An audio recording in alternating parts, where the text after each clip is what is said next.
Según el tipo de calles, les voy a mostrar ejemplos de lo que sí se debe hacer y lo que no se debe hacer.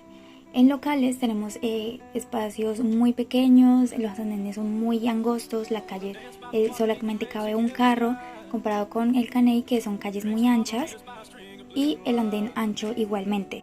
Igualmente con las colectoras tenemos andenes que no tienen continuidad también en el barrio El Caney, comparado con el Ingenio, que tiene una continuidad en todos sus andenes y es muchísimo más fácil caminar en ellos. Y en las arteriales tenemos de ejemplo la autopista suroriental comparada con la autopista Simón Bolívar. Además de esto vemos ciclorrutas que no tienen continuidad, en donde se parquean y es inseguro. ¿Cómo deben de estar y no estar los andenes? Los andenes deben de estar en condiciones óptimas, que permitan la circulación de los peatones. Deben permitir el libre tránsito, por lo cual no pueden haber elementos ni estructuras que obstaculicen la continuidad. Además, deben de cumplir con el diseño establecido de acuerdo al tipo de andén que se presente. En este caso, es un andén en vía local con arborización, el cual cuenta con una franja de circulación y una franja de amoblamiento, que en este caso es arborización.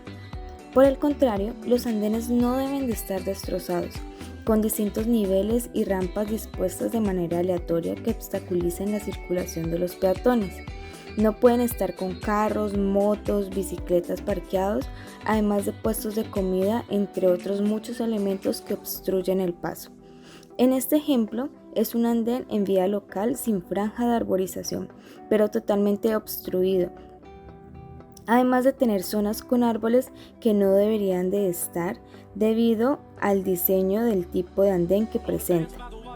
Rasante de una vía. Se define como la inclinación de una carretera o vía con respecto a un plano horizontal. Un claro ejemplo es la línea, la cual consiste en varios rasantes con porcentajes altos de inclinación, como podemos evidenciar en el siguiente video. No obstante, al transitar por esa vía pueden resultar distintas problemáticas vehiculares con respecto al cambio de rasante, como la obstrucción de la visibilidad y al adelantar otros vehículos. Ahí es donde rigen las normas de tránsito vehicular. Otro ejemplo sería la vía Cristo Rey, donde pueda que no esté muy bien pavimentado, pero es el mismo concepto. ¿Cómo deben de estar y no estar los espacios públicos? Los espacios públicos deben estar en un buen estado, que sus recorridos estén en buenas condiciones, que sean accesibles para todos los ciudadanos. También que dichos espacios generen sentimientos de seguridad y finalmente que su mobiliario esté en un buen estado y en caso de no estarlo que se pueda reparar de manera fácil. Cuando hablamos que un espacio público no cumple con los criterios necesarios, nos estamos refiriendo a que sus recorridos están de mala calidad y no son estables. La falta de rampa para las personas discapacitadas, además de que los espacios estén llenos de basuras y que su mobiliario esté en malas condiciones o que no cumplan su función para el uso de los ciudadanos. Por parte de los antejardines podemos ver cómo hay espacios en donde sí se respeta la circulación peatonal, pero también varios casos en los que puede ser usado de una manera incorrecta, interrumpiendo completamente el paso peatonal. Estos casos se dan sobre todo en concesionarios automotrices. En el caso de los pórticos sucede lo mismo. Hay casos como en la Avenida de las Américas en donde se hace buen uso del pórtico, como galería y protector del peatón, pero existen casos en los que se hace uso indebido del mismo, como en Valle del Lili. Estos dos casos los han hecho por obligación del honor. Para los cerramientos, hay casos en los que se genera una barrera visual de manera correcta, pero hay otros casos en los que no, y esto en las noches genera inseguridad para el peatón. Los volardos son usados para la separación entre la circulación vehicular y la circulación peatonal, como protección precisamente del peatón, pero han habido casos en los que están ubicados en zonas que no deben ser y han provocado miles de accidentes. Las escalinatas son elementos de tránsito peatonal que se caracterizan por tener huellas más descansadas. Para realizarlas correctamente es necesario tener en cuenta que los pisos deben ser antideslizantes, diferenciando sus bordes visualmente, como por ejemplo aquí se hace con una franja de materialidad distintiva. Es necesario hacer uso de pasamanos a cada lado de la escalinata. En este caso, debido al ancho de esta, se deben prever pasamanos intermedios. Se debe colocar un pasamanos a 90 centímetros y otro a 70 centímetros de altura. Las escalinatas como estas, que no tienen pasamanos a pesar de lo extensas, provocan accidentes con facilidad, de la misma manera como lo generan debido a que su superficie es poco estable. En primer lugar, procedemos a medir la rampa, su altura y su longitud para posteriormente calcular el porcentaje de inclinación. Recordemos que dicho porcentaje no debe ser superior al 10% debido a la altura de la rampa. Utilizaremos la fórmula de dividir la altura sobre la longitud y multiplicando por 100 para obtener el resultado. Aplicando la fórmula obtenemos un 8.6 de pendiente. Deduciendo las medidas de esta rampa debido a los escalones y aplicando la fórmula de altura y longitud podemos encontrar que tiene una pendiente superior a la establecida por la norma. En los accesos debemos tener en cuenta que debe cumplir un ancho mínimo para dar espacio a una silla de ruedas. Este también debe tener un espacio de maniobra a cada lado de la puerta que le permita el ingreso sin ningún tipo de obstrucciones.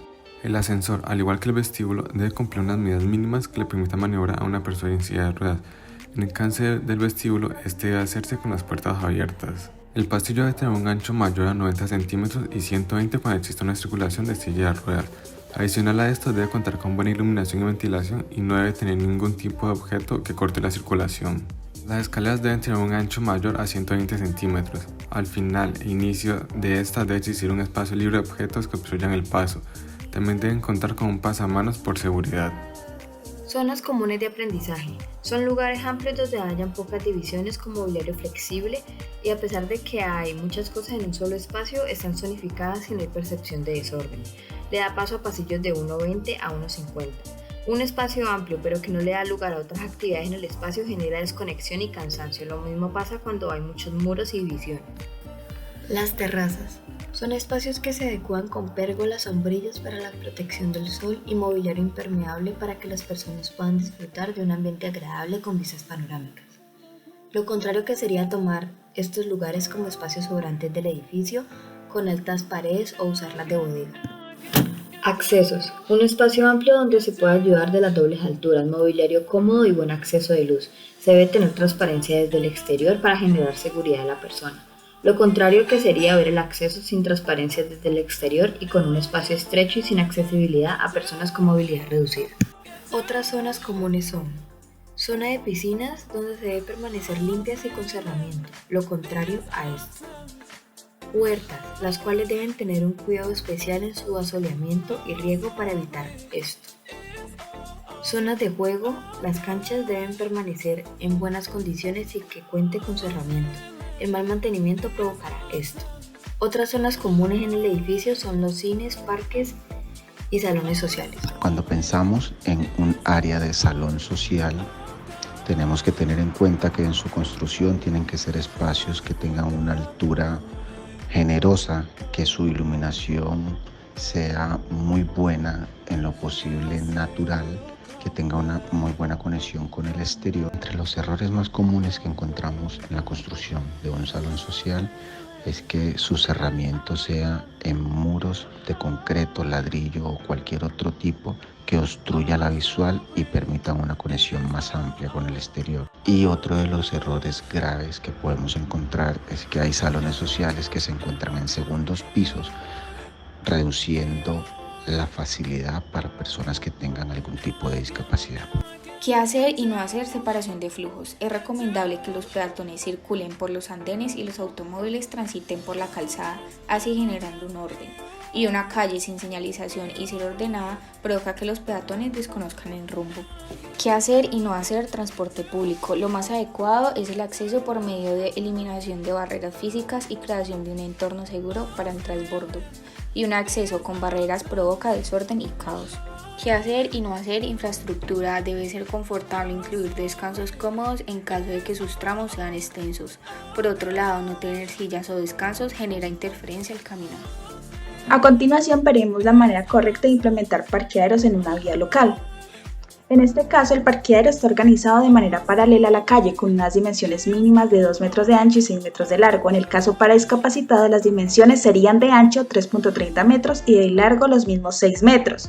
Así se genera una movilidad urbana óptima con un enfoque integral pensando en las necesidades de los habitantes. Y la manera no tan correcta es no disponer parqueaderos en vías que sí lo necesitan, provocando un sentido de supervivencia por parte de los habitantes. en los cuales en este caso proceden a tomar como parqueos los andenes dispuestos solo para el peatón.